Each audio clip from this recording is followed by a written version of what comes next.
We are about to begin a journey that will take us from the first American colony to the colonial period in New England. To make this journey, we will need imagination, but imagination alone is not enough, because the reality of this journey is far more wondrous than anything we can imagine. We're going to talk about their generation, their cultures, before the Spaniards arrived to America. But not only the Spaniards, but also the Scandinavian and England people. They came from different places. All of them brought their own cultures, religions, churches, different food, animals, so on. Talking about India, they have an oral tradition.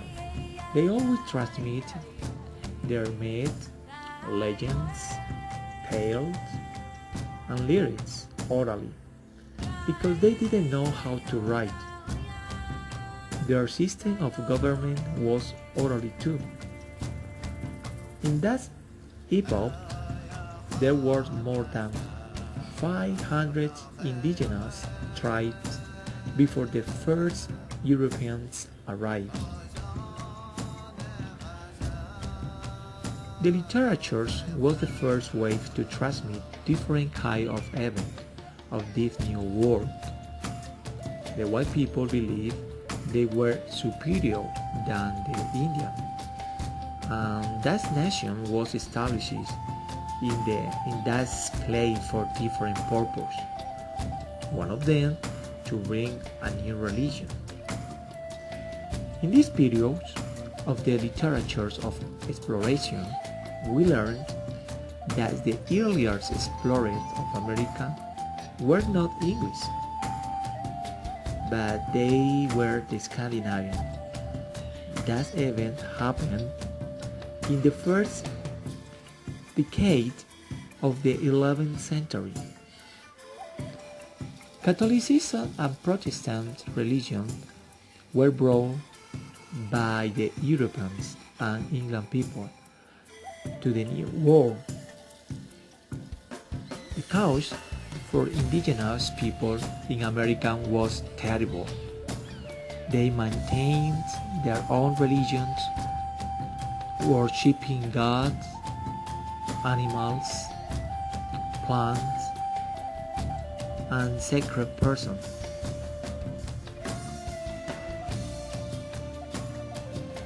The white people were establishing in North America, who living in North America were more organized than the Central and South American. They were much disorganized. The organization of Puritans was different. They were more organized, more intelligent. They had more rule. For that reason, they considered they were a superior people.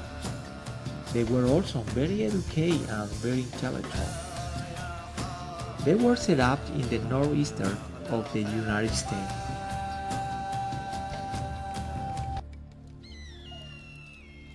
Pocahontas has left an impression that has endured for more than 400 years, and yet many people who know her name do not know much about her. Her real name was Maroaca, and those who were close to her call her Amonut, but her nickname is the real known above all, Pocahontas. She was the daughter of Powhatan, the leader of an alliance of about 30 Algonquian-speaking groups of Native Americans. She born around 1595 in Virginia, and she was about 12 years old when she put herself into his father to save John Smith's life, not once but twice, and after that she assisted English colonists during their first years. Smith arrived with more than 100 other settlers in April 1607, and immediately they started building his colony Jamestown, but after some months they started dying. They got sick and they were starving to death. In 1614, violence broke out between hundreds of English and Powhatan men, and during this period Pocahontas tried to negotiate and satisfy both parts, but she couldn't. So she was taken by Captain Samuel Argall and remaining in captivity. During this time, she met her husband John Rolfe, who lost his wife and son on the journey over to Virginia. Here is when she turned herself. She changed her name to Rebecca Rolfe and became a symbol of Indian religious conversion. She became a Christian, one of the stated goals of the Virginia Company. They decided to bring Pocahontas to England as a symbol of the tame New World savage. The Rolfes traveled to England in 1616. Pocahontas died while visiting England in 1617, possibly of pneumonia or tuberculosis. She was only 22 years old, but her story remains because she tried to unite two colonies in respect and peace.